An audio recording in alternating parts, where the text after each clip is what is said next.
Welcome to today's deep dive. We are jumping right into something that, well, honestly, it's something almost every athlete struggles with. So picture this. You have just crossed the finish line of your very first marathon. Oh, man. Such a vivid, universal feeling. Right. I mean, your legs are essentially jelly. There is this layer of dried salt on your forehead, and your lungs are just burning. But you are completely, undeniably elated. Yeah, you really are. Someone drapes that heavy, shiny finisher's medal around your neck, and you feel the physical weight of it against your chest. Right then and there, you swear to yourself that you are going to display this hard-earned piece of hardware somewhere incredibly meaningful. You really want to honor it because in that fleeting moment, that medal is not just, cast metal on a ribbon. It's the physical embodiment of months of early mornings, painful blisters, and just sheer willpower. But then reality hits us. We go back to our normal, non-marathon lives. And according to the source we are looking at today from the Brobeck editorial team, this actual follow-through is where almost every single runner stalls out. Completely stalls out. Yeah. Fast forward 6 months, and where is that glorious medal? It is dangling from a random bedroom doorknob, clanking annoyingly every time you go to the bathroom in the middle of the night. Exactly. Or what about the bib? Oh, the bib.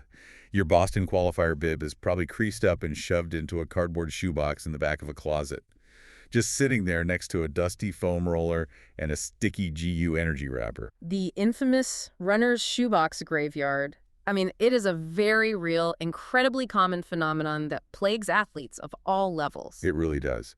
So today we're taking a deep dive into this surprisingly insightful article from Blaubeck. They explore the incredibly nuanced world of medal and race bib display boards. And our mission today is to figure out exactly why our traditional storage methods fail us so completely. Right, and we're going to look at how properly curating our past achievements, specifically through what the industry calls combo systems, can actually influence our future athletic goals. Okay, let's unpack this, because I feel like everyone has tried to solve this problem at least once. Oh, totally. And to understand the solution, we really need to diagnose the root of the problem first. Because the issue is not a lack of caring. Runners care deeply about their achievements. You see the evidence of this constantly on online forums, like Reddit's running community. Oh, I've seen those threads. People are just desperate for ideas. Yeah, they're always posting photos, asking for help, and the solutions usually fall into a few distinct camps. Right. You've got the people building those massive DIY pegboards, or folks buying those single-hook metal bars with the motivational quotes on them. Right, the classic metal bars. And then you have the Shadowbox crowd who are out there spending an absolute fortune custom framing every single bib like it's a museum artifact. Exactly. But the article actually points out a fatal flaw shared by all three of those traditional methods. None of them handle both artifacts together in one unified system. They practically force you to separate the metal and the bib. I guess I never really thought of the metal and the bib as a required pair. What's fascinating here is that separating these two companions makes each artifact feel completely incomplete over time. Think about the historical context of a race bib, right? Okay, yeah. Before we had electronic timing chips, the bib was the only way race officials could identify you. It is literally your personal identifier for that specific day in history. Meanwhile, the medal, well, it's mass-produced. Everyone who crosses the finish line gets the exact same medal. Oh, that makes so much sense. It's like imagine finding a movie ticket stub in your winter coat from 5 years ago. Oh, I love that comparison. Yeah, but the thermal ink has faded, so the title of the movie is completely gone. You know you went to the theater, you know you spent the money, sat in the dark, ate the popcorn. Right, but without the title. Exactly. Without the title, you completely lose the texture of the memory. Was it a comedy? A terrible horror movie? A first date? The medal is just the blank ticket stub. It proves you showed up. But the race bib, that's the actual title printed on the ticket. That is a brilliant analogy. The medal is the universal symbol of general effort, but the bib carries all the actual granular specifics of your personal story. It has the finish time written right on it. Exactly. Finish time, wave number, the year, the city, maybe even dirt from a trail fall. When you look at a mass-produced medal on its own on a standard hanger, it's just shiny hardware. But when you pair them, Yes, when you pair it directly with the bib, it becomes an undeniable record of a specific achievement. Those single-purpose metal hangers eventually leave runners feeling disconnected from their own accomplishments because the context has been stripped away. so if separating them creates this psychological hollow feeling, Why do companies keep making single-purpose hangers? Like, what is actually happening when a runner tries to mount one of these traditional boards in their house? Well, beyond the emotional disconnect, the source dives into some severe practical and structural issues. The vast majority of single-purpose hangers on the market today use printed wood, or MDF, which stands for medium-density fiberboard. Which is essentially just compressed sawdust and glue, isn't it? It is, yeah. They cover this MDF with a laminated graphic, and out of the box, they look incredibly sleek. But over time, That composition is a major vulnerability, because runners do not usually hang these displays in a pristine, climate-controlled living room. These boards usually end up in basements, home gyms, or uninsulated garages. right, environments where the humidity is doing a massive roller coaster ride all year long, summer gets damp, winter gets bone dry. Exactly. And when MDF is exposed to those seasonal changes, the sawdust particles absorb moisture and swell, then dry out and shrink. Over time, that constant expanding and contracting destroys the structural integrity around the screws. Oh, wow. So the screw anchors holding the board to the wall just begin to loosen up. They do. I can picture it. You have a dozen heavy metals hanging on this thing, pulling down on the front, and the screws are just slowly chewing their way out of the softened MDF. Suddenly, your display is literally ripping chunks out of your drywall. Yeah, it's a mess. And then you run into the fixed hook dilemma. Let's say your board magically stays on the wall. If you buy a standard 6-hook bar and you decide to run 2 marathons a year plus a few local half marathons. You are going to outgrow that board remarkably fast. Yep. And then you are stuck. You either have to buy a second bar and pray you can match the aesthetic perfectly, or you start doubling up metals on a single hook, which just looks cluttered. Or worse, you start keeping the quote-unquote less important metals in the drawer. Which completely defeats the fundamental purpose of having a display system in the first place. Right, totally. This structural and logistical failure is why the source pivots to analyzing the Blaubeck combo system approach. These combo boards tackle the physical and the psychological problems simultaneously. Okay, so physically, they ditched the MDF entirely. Yes, they use solid wood, which holds metal fasteners consistently regardless of the humidity swings in your garage gym. And psychologically, the design brings both the bib and the metal into the exact same visual field. So the bib tells the detailed story, and the metal confirms the effort. It's like a self-contained ecosystem for the memory. Exactly. I really love the concept for a serious, dedicated runner. But I do want to push back a little here.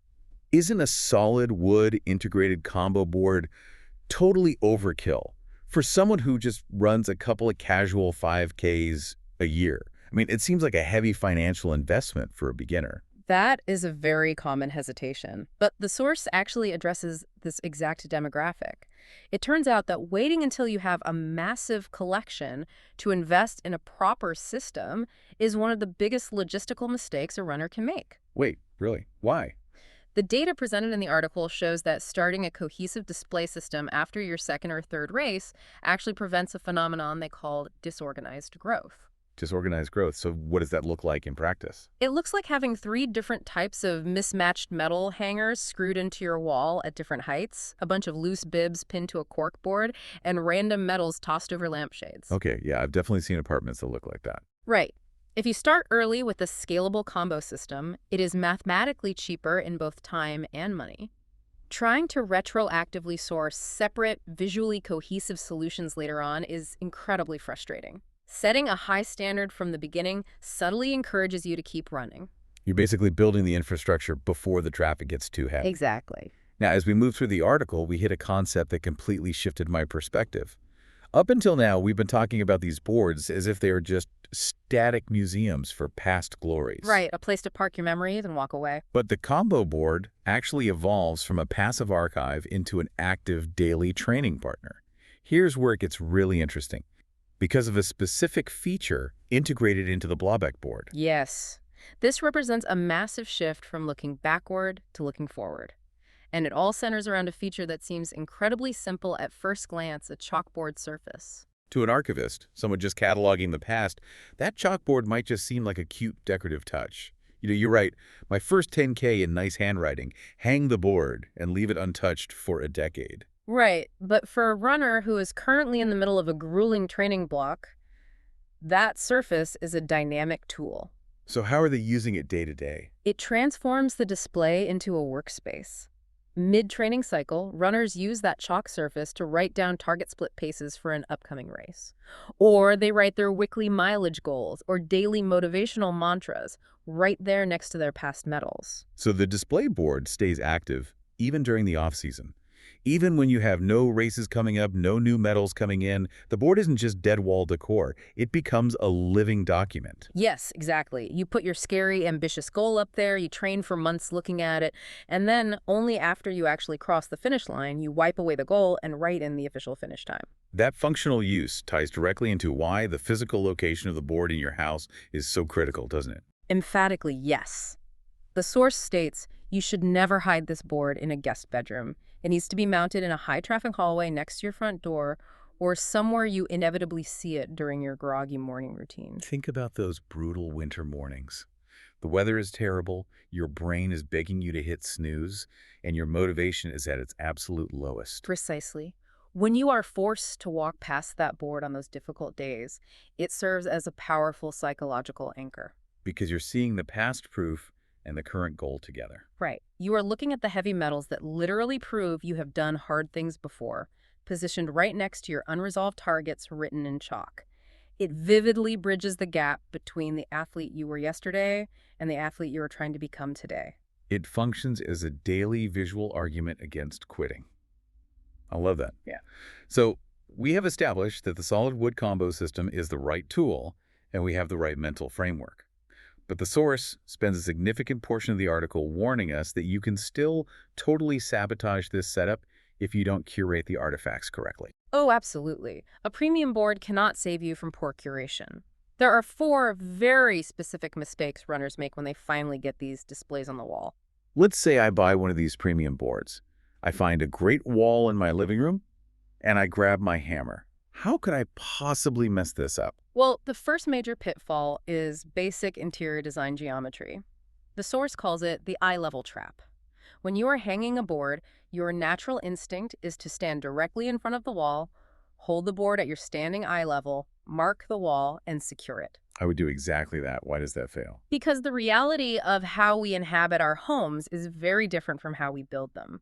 Unless the board is in a narrow hallway where you only ever walk past it, you are highly likely going to be looking at this display while seated. Like relaxing on a couch or working at a desk. Exactly. If you mount it at standing eye level, the moment you sit down, the board vanishes from your natural sightline. You have to actively crane your neck upward to engage with it.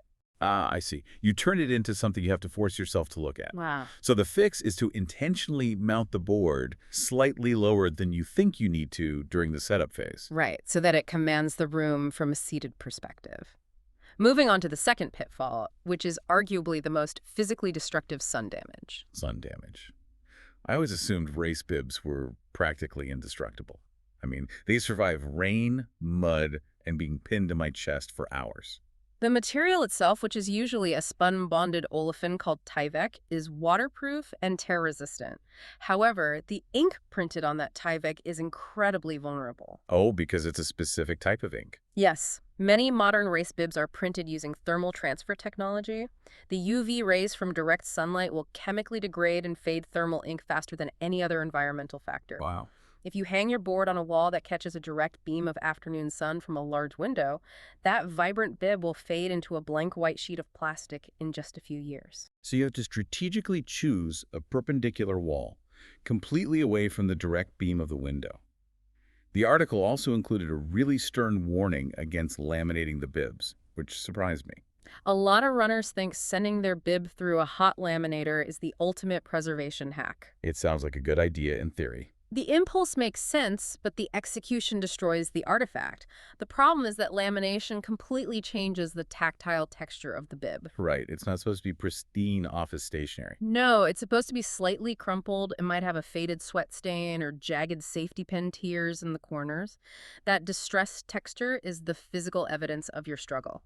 Laminating it permanently sanitizes the memory. It turns a battle scar into a sterile corporate document. I completely see why that ruins the vibe.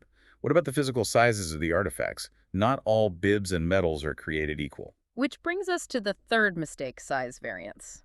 There is zero standardization in the racing industry.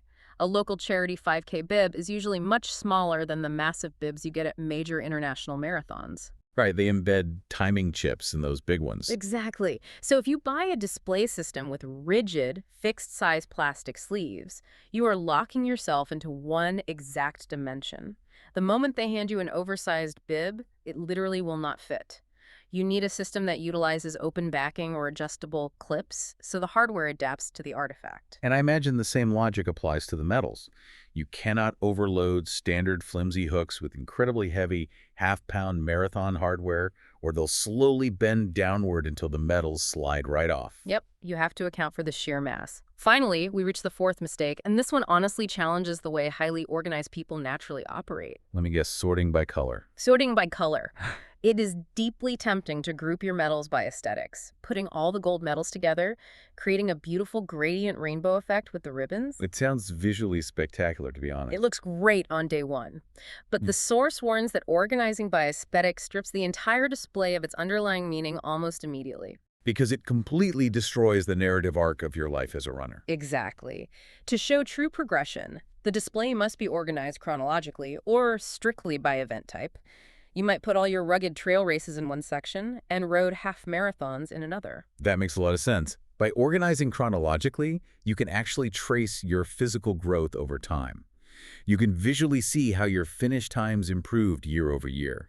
The visual layout has to tell the chronological truth of your journey, not just look like a pretty rainbow.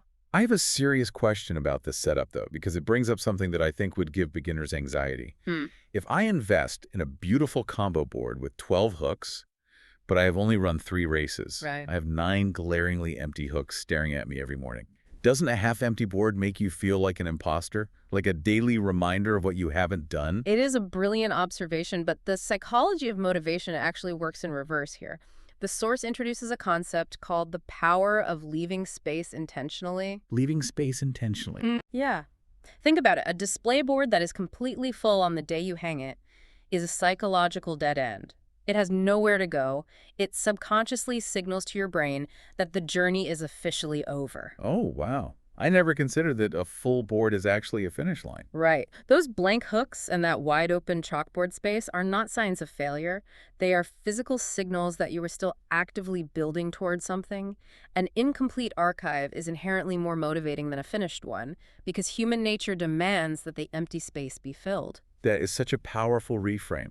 The empty hook is an invitation to keep training, not a judgment on your fitness level. If we connect this to the bigger picture, it is also about how we interact with the display over the span of decades. The article highly recommends photographing your combo board once a year. Oh, to create a secondary digital record. Yes, a time lapse of your progression. You can flip through the photos on your phone and watch the physical board fill up year by year.